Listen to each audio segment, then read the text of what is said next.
नमस्कार, खमंग रेसिपी मराठीमध्ये आपले स्वागत आहे। तर आज आपण नारळाची चटणी बनवणार आहे। तर हा नारळ मी फोडून त्याचे बारीक तुकडे करून घेते। आता इथे मी तो जो नारळ होता तो फोडून घेतलेला आहे। नारळ अगदी छोटा होता, काही मोठा नव्हता। तर त्याच्यासाठी मी इथे छोटे 2 चमचे डाळव घेतलेला आहे। डाळे माहितीच असतील तुम्हाला, आपण चिवड्यामध्ये घालतो त्या। 4 ते 5 लसूण पाकळ्या घेतलेल्या आहेत। हिरव्या मिरच्या घेतलेल्या आहेत 5 ते 6। मीठ घेतलेलं आहे। आता मी सगळं मिक्सरच्या भांड्यात घालून घेते आणि एकदम बारीक पेस्ट करते त्याची। तर आता मी जे चटणीचं साहित्य आहे ते सर्व साहित्य मी मिक्सरच्या भांड्यामध्ये घालून घेतलेलं आहे। आता मी त्याच्यामध्ये थोडंसं पाणी टाकून घेणार आहे आणि याची छान अशी बारीक पेस्ट तयार करून घेऊया आपण। तर आता तुम्ही पाहू शकता आपली किती छान अशी नारळाची बारीक पेस्ट तयार करून झालेली आहे। तर आता आपण याच्यामध्ये फोडणी घालून घेऊया। तर आता मी काय घेतलेलं आहे, फोडणी द्यायचं भांडं घेतलेलं आहे। याला कडलंही म्हणू शकता तुम्ही। तर ते छान गरम झालं, त्याच्यामध्ये मग मी तेल टाकून घेतलं। तर तेल टाकल्यानंतर आता आपण जिरं आणि मोहरी माझ्याकडून एकत्रित झालेलं आहे, आता ते टाकून घेते। आपण थोडासा हिंग घालून घेणार आहोत त्याच्यामध्ये। हिंगही घालून झालेलं आहे। आता छान असं तडतडलं। आता मी गॅस बंद करते आणि मग कढीपत्त्याची पानं घालते। आपण कढीपत्त्याची पानं घालूया। आता आपली कढीपत्त्याची पानंही छान अशी चुरचुरली आहे। तर आपण ही जी फोडणी आहे ती फोडणी आपण नारळाच्या चटणीवरती घालून घेऊया। तर आपण फोडणी घालून घेऊया।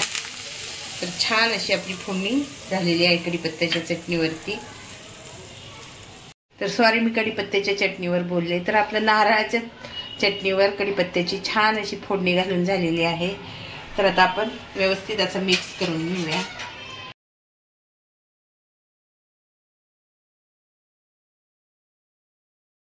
तर आता आपण छान असं मिक्स करून घेऊया। आपली चटणी छान अशी मिक्स झालेली आहे। तर अशा पद्धतीने तुम्ही नारळाची चटणी करून बघा। खूप छान अशी चटणी होते, खायलाही खूप टेस्टी लागते। काही जण याच्यामध्ये कोथिंबीरही घालतात, पण मी काही याच्यामध्ये कोथिंबीर घातलेली नाही। तर आपण पुढच्या वेळी जी चटणी बनवू तेव्हा त्याच्यामध्ये कोथिंबीर घालून बघूया। तर खूप छान लागते ती ही चटणी।